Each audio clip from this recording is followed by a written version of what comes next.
After saying these things, Yahushua remained in Galilee. But after his brothers left for the festival, Yahushua also went, secretly staying out of public view. The Jewish leaders tried to find him at the festival and kept asking if anyone had seen him. There was a lot of grumbling about him around amongst the crowd. Some argued he's a good man, but others said he's nothing but a fraud who deceives the people. But no one had the courage to speak favorably about him in public, for they had feared for getting in trouble with the Jewish leaders. Then, midway throughout the festival, Yahushua went up to the temple and began to teach. The people were surprised when they heard him. How does he know so much when he hasn't been trained? They asked, just like some of us. He hasn't been through school for this. How he know that? How he know? Talking about the people today that Yahushua raised. So Yahushua told them, "My message is not my own. It comes from Yahuwah who sent me. Anyone who wants to do the will of Yahuwah will know whether my teachings is from Yahuwah or is merely my own. Those who speak for themselves want glory only for themselves. But a person who seeks to honor the one who sent me, him speaks truth, not lies. Moses gave you the law, but none of you obeyed it. In fact, you are trying to kill me." The crowd replied, "You're demon possessed. Who's trying to kill you?" Yahushua replied, "I did one miracle on the Sabbath, and you were amazed. But you work on the Sabbath too, when you obeyed Moses' law of circumcision." Actually, this tradition of circumcision began with the parishioners long before the law of Moses. For it, the correct time for circumcision, your sons falls on the Sabbath. You go ahead and do it so not to break the law of Moses. So why should you be angry with me for healing a man on the Sabbath? Look beneath the surface. You can judge correctly. Some of the people who lived in Jerusalem started to ask each other, "Is it this the man they are trying to kill?" But here he is speaking in public, and they say nothing to him. Could our leaders possibly believe that he is the Messiah? But how could it be? We know where this man comes from. When the Messiah comes, he will just simply appear. No one will know where he comes from. When Yahushua was teaching the temple, he called out, "Yes, you know me, and you know where I come from, but I'm not here on my own. The one who sent me is true, and you don't know him. But I know him because I come from him, and he sent me to you."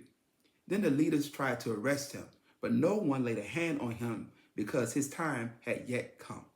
Many among the crowd of the temples believed in him. After all, they said, "Would you expect the Messiah to do more miracles, signs than this man has done?"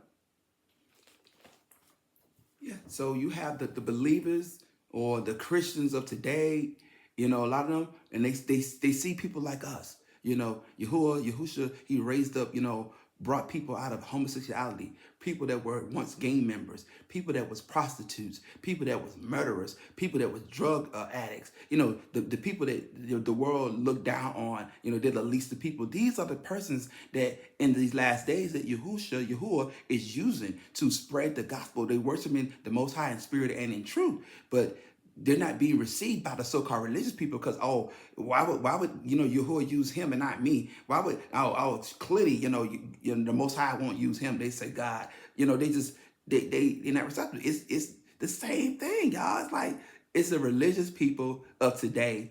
They are the modern day Pharisees, and then to add to that, and then we are Hebrew Israelites, so people, they look at, there's a group of Hebrew Israelites going around today. They wear certain colors, stand on the corner, members of camps, right?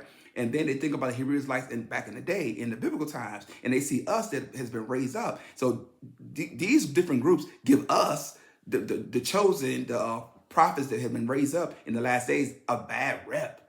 Because people think, y'all killed Yahushua, or y'all are doing this, y'all do that. But we're not all the same. Just in those days, the disciples, the people that the 12 disciples, the other disciples that came after, they were all Hebrew Israelites as well.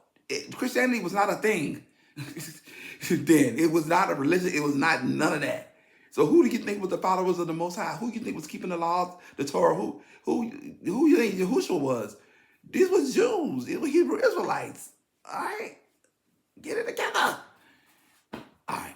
Sometimes I look at that word, I'm like, was that encouragement or was it just eye opening? Because I'm just like, wow, we are really living not just in the last days, but it's like we reliving the scriptures. Like it's like just different people, but it's the same thing, going on.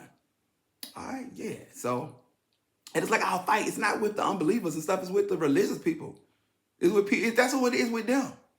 It go back to my other teaching about they jealous or whatever, or they envious. They looking at you. Oh, you can't be the one that he chose, not you, because this, stand the third. When in fact you are the person that he chose. Look around, look online, look on TikTok, look on YouTube, look at the people that spreading the word, or whatever. Look, and you'll just see for yourself. If you're not a Bible reader, read the Bible. You'll see the people that he used: tax collectors, people that was fornicators, adulterers, promiscuous women, prostitutes, uh, murderers. That's Paul. These are the people that the Most High has chosen to use in the last day to spread the gospel around, to preach repentance, to let people know that the time is coming, is near. No man knows the day nor the hour, but we do know it's time, it's here. The signs and stuff. We are the signs. Then there's signs like the natural disasters and the rumors of wars and all that's happening right now. Just open your eyes and look. All right? Comment, like, and share. And stay tuned for the next video.